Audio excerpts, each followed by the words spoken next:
नमस्ते, मेरा नाम शुभम तोमर है। आप सभी का मेरे YouTube चैनल में स्वागत है। आज हम बात करने वाले हैं फैटी लीवर के बारे में, आंतों के बारे में, कोलेस्ट्रॉल के बारे में, सिरोसिस, जॉन्डिस के बारे में। इन सभी के बारे में आज हम बात करेंगे और जानेंगे कि ये किस कारण होता है। हम सभी को अपने लीवर का ध्यान रखना चाहिए। अगर हम अपने लीवर का ध्यान रखेंगे तो उसके बदले में हमें मिलेगा स्वास्थ्य, हार्ट, किडनी, लंग्स और कैंसर होने का रिस्क भी कम हो जाएगा। अब मैं आपको बताता हूं इस समस्या के होने का मेन कारण क्या है। हमारा लीवर कुछ ऐसे एंजाइम और प्रोटीन बनाता है कि जो कि हमारे स्वास्थ्य के लिए बहुत ही ज्यादा आवश्यक हैं। तब इसे हार्मोनल फैक्ट्री भी कहा जाता है और ये हमारे शरीर में इम्यूनिटी बूस्ट करने का भी रोल प्ले करता है। जाहिर सी बात है, जैसे ही लीवर का सिस्टम बिगड़ जाता है, इसका असर तुरंत किडनी, आंत, लंग्स पर दिखाई देने लगता है। ऐसे बहुत सारे कारण हैं जिसकी वजह से लीवर बीमार हो जाता है। पहले तो ये कहा जाता था कि पीना कम करिए, और जो पीते नहीं है अब यह समस्या उनमें भी देखने को मिल रही है।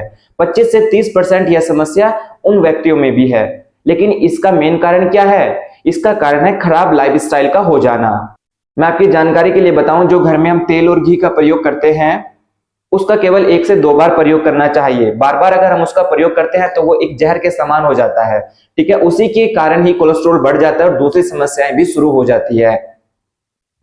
जो फैटी लीवर होता है ये उसके ऊपर एक लेयर बना देता है, जिसकी वजह से फैटी लीवर होना शुरू हो जाता है। वो एक तरीके से अपना काम नहीं करता है, और जब वो काम नहीं करेगा तो इसके साथ साथ दूसरी समस्याएं भी शुरू हो जाएंगी, जैसे कि मोटापे का बढ़ना, थायराइड का हो जाना, किडनी में इंफेक्शन हो जाना और भी दूसरी समस्याएं शुरू हो जाएंगी। एक स्टडी के अनुसार तो यह भी पता चला है कि जो कॉर्पोरेट में काम करते हैं और आईटी में जो काम करने वाले व्यक्ति हैं, उन्हें 10 से 12 घंटे सिटिंग की जॉब करनी होती है, जिसके कारण वह फिजिकल एक्टिविटी नहीं करते हैं। और जो लीवर खराब होने की जो समस्या है, यह सबसे ज्यादा उन्हीं व्यक्तियों में देखी गई है।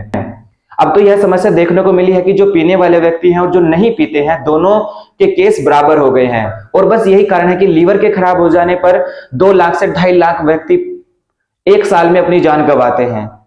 और जो भी समस्या होती है इसके कुछ लक्षण होते हैं, जैसे कि भूख का कम हो जाना, और आपको चोट जल्दी लग जाना, आपके यूरिन का रंग जो है वो गाढ़ा हो जाना, आपकी स्किन और आंखों में पीलापन हो जाना, और पैर और टखनों में सूजन का हो जाना। इस प्रकार के जो लक्षण होते हैं वे आपको देखने के लिए मिलेंगे। तो आज हम इसी के लिए जानेंगे कि हमें यह समस्या होती है तो हमें इसमें कौन सा योगाभ्यास, प्राणायाम करना चाहिए और इससे हम कैसे बचें। तो आइए हम शुरुआत करते हैं। तो हमें इसमें मंडूक आसन, शशांक आसन, योग मुद्रा, सूर्य नमस्कार हो गया, अर्ध मस्तिंद्र आसन हो गया, गोमुख आसन हो गया, उत्थान पादन आसन हो गया, ये सभी सर्वांग आसन हो गया। तो ये सभी आसन हम इसमें करेंगे तो हमें बहुत ही जल्दी इसमें लाभ मिलेगा। तो सबसे हम पहले करते हैं मंडूक आसन। सबसे पहले हमें इस प्रकार से बैठ जाना है, दोनों हैंड को सामने करते हुए अपनी फिंगर को ऐसे इस प्रकार से क्लोज करते हुए नाभि पे लगाएंगे और सांस को छोड़ते हुए इस प्रकार से आगे की तरफ जाना है। और यहां जाने के बाद हमें कम से कम 30 सेकंड से हमें 40 या 50 सेकंड तक का होल्ड करना है, और फिर धीरे धीरे हम वापस आ जाएंगे। प्रत्येक आसन को हमें 3 से 4 बार करने की कोशिश करना है और अपनी कैपेसिटी के अकॉर्डिंग हमें करना है। इसके बाद हम करेंगे शशांक आसन। इस तरीके से हम बैठ जाएंगे वज्रासन की तरह। बस हमारे घुटने जो है वो खुले हुए होंगे, दोनों हाथों को सांस भरते हुए ऊपर की तरफ लेके जाना है और सांस को छोड़ते हुए पूरा अपनी बॉडी को आगे की तरफ खींचते हुए इस प्रकार से आगे की तरफ हमें जाना है। एक आप अच्छा खिंचाव महसूस करोगे अपनी कमर में, दोनों हाथ बिल्कुल सीधे रहेंगे, आपके बम्स जो हैं वो आपकी एड़ी से टच रहेंगे, और फिर धीरे धीरे सांस को भरते हुए हमें वापस आ जाएंगे।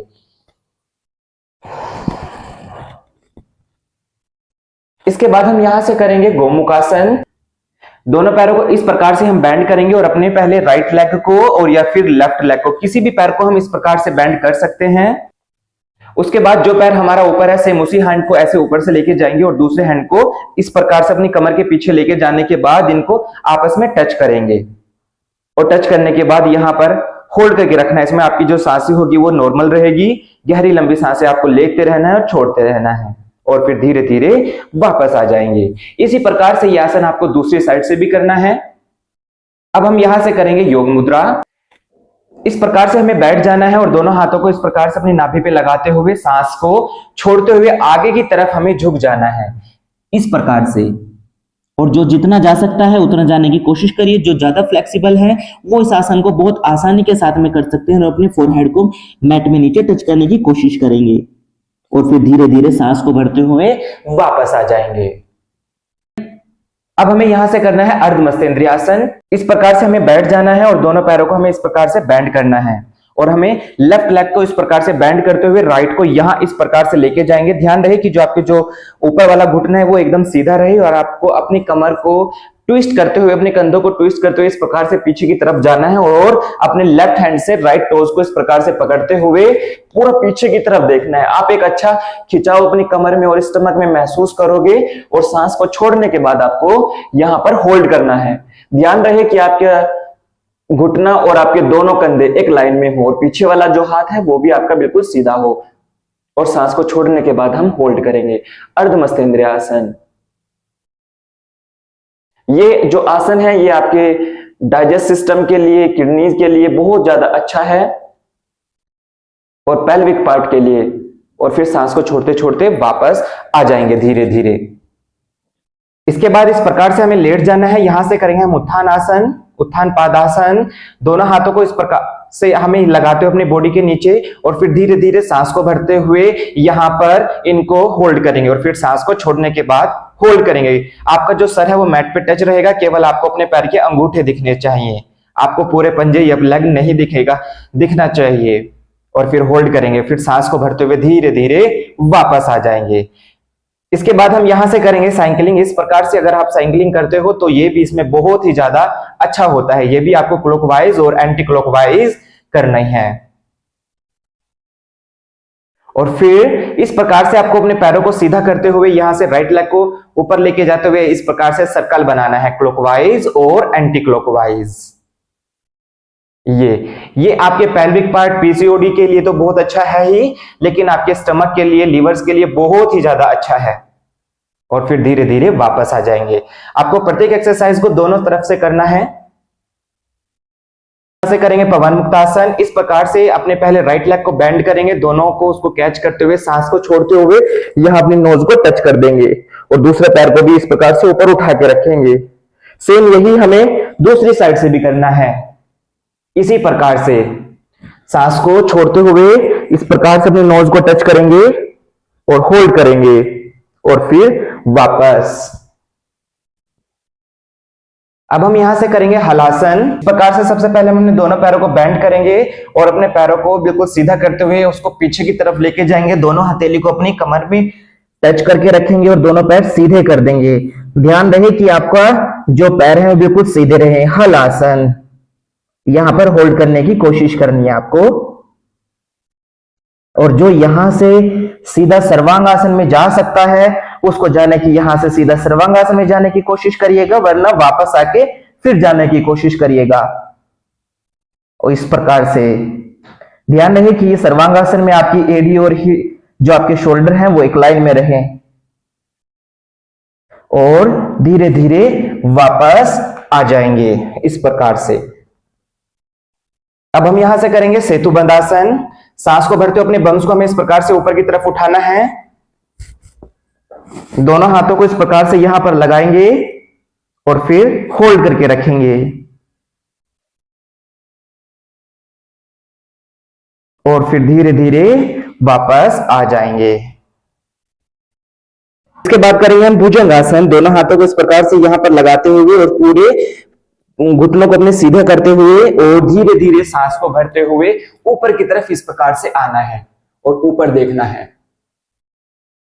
और यहां पर भी होल्ड करेंगे। सांस को भरने के बाद होल्ड करेंगे। ये जो आसन है ये आपकी कमर के लिए तो अच्छा है ही, आपके लंग्स, किडनी, फेफड़े और आपके शोल्डर की प्रॉब्लम, सर्वाइकल की प्रॉब्लम के लिए बहुत ज्यादा अच्छा है। और फिर धीरे धीरे वापस आ जाएंगे। इसके बाद दोनों हैंड्स को यहां थाई के नीचे टच करेंगे और फिर हमें यहां से इस प्रकार से अपने राइट लेग को ऊपर उठाना है और फिर लेफ्ट लेग को, और उसके बाद दोनों पैरों को ऊपर उठाने की कोशिश करेंगे और फिर धीरे धीरे वापस आ जाएंगे। अब हम यहां से करेंगे चक्रासन। दोनों हाथों को इस प्रकार से यहां रखते हुए दोनों पैरों को बेंड करते हुए अपने बम्स को अपने पैरों की हेल्प से ऊपर उठाना है और अपने शोल्डर को अपने हैंड्स की हेल्प से ऊपर उठाना है। इस प्रकार से सांस को भरते हुए और फिर इनको पूरा ऊपर उठाने की कोशिश करना है, चक्रासन। और फिर धीरे धीरे वापस आ जाएंगे। मैंने आपको कुछ आसन करके दिखाए हैं, इसमें से कुछ आसन तो डिफिकल्ट थे लेकिन कुछ नहीं थे, तो जो जितने आसन कर सकता है उसको उतने करने की कोशिश करनी है। अब मैं बात करता हूं इसमें प्राणायाम की। इसमें प्राणायाम हम कपालभाति, बाह्य और अनुलोम विलोम करते हैं, तो वो बहुत ही ज्यादा अच्छा रहता है।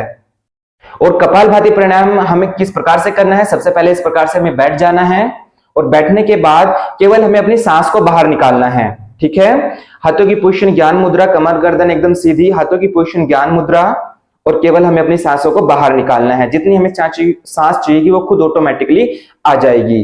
इस प्रकार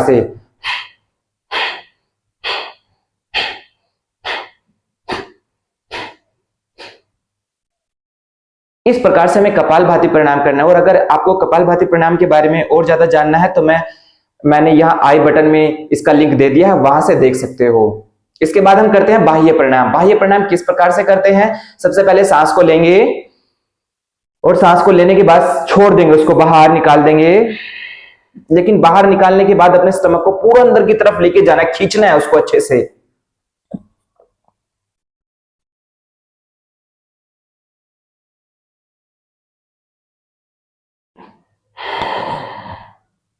आपको इस प्रकार से ही करना है। मैंने अपना हाथ इसलिए रखा ताकि आप देख पाओ। ठीक है, पूरे अपने स्टमक को अंदर की तरफ जाने के बाद उसको होल्ड करके रखना है, जितना भी आप रख सकते हो, और उसके बाद धीरे धीरे वापस आ जाएंगे। अब हम यहां से करेंगे अनुलोम विलोम प्राणायाम। अनुलोम विलोम प्राणायाम के लिए हमें सबसे पहले इस प्रकार से बैठ जाना है, राइट हैंड का यूज करते हुए राइट नासिका पर। इस प्रकार से लेफ्ट साइड से सांस लेंगे और फिर इसको अपोजिट राइट साइड से निकाल देंगे। जिस साइड से निकालिए सेम उसी से लेंगे और उसको लेफ्ट साइड से निकाल देंगे।